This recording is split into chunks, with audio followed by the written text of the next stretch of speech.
ప్రజా సంక్షేమం విషయంలో కాంగ్రెస్కు మంచి ట్రాక్ రికార్డు ఉంది. ఎన్ని ఇబ్బందులు ఉన్నా, ఆర్థిక పరిస్థితి సహకరించకపోయినా సంక్షేమం విషయంలో మా రికార్డును మేమే తిరగరాస్తున్నాం. మిగులు బడ్జెట్తో రాష్ట్రాన్ని అప్పగిస్తే గత పాలకులు 10 ఏళ్ల కాలంలో కేవలం ₹1,00,000 వరకు రైతు రుణమాఫీ చేయలేకపోయారు.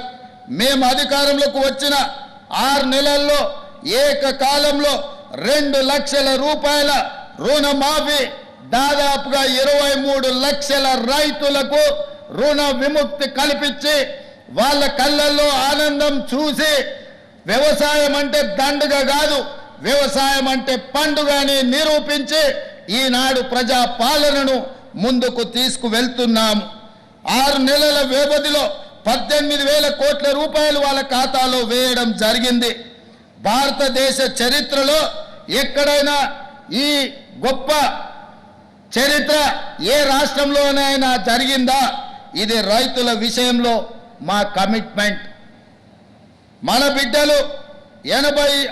ఆడబిడ్డలు 87 కోట్ల ఉచిత బస్సు ప్రయాణాలు లబ్ధి పొందారు.